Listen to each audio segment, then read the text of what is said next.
সুপ্রিয় দর্শক, সামনে আপনারা যেই জিনিসটি দেখছেন এটি হচ্ছে আদা।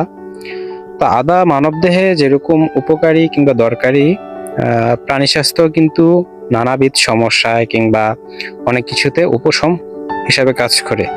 যেমন বর্তমান সময়ে আমাদের যেই সিজনাল চেঞ্জ অর্থাৎ ওয়েদার চেঞ্জ হওয়ার কারণে কিন্তু ছাগল কিংবা গরুর ঠান্ডা কাশির সমস্যা লেগে থাকে কিংবা ঠান্ডা কাশি হাসি এই ধরনের সমস্যা হয়।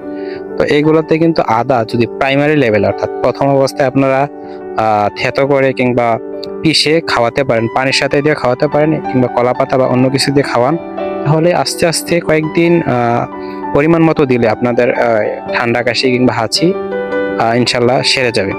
পাশাপাশি আরেকটি বিষয়, যদি আপনারা কিছু পরিমাণে গ্যাস কিংবা গ্যাসের সমস্যা হয়, এক্ষেত্রে কিন্তু আদা কিছু পরিমাণ দিলে এক্ষেত্রে গ্যাস সেরে যেতে পারে। তো অবশ্যই আপনারা আদা ব্যবহার করবেন।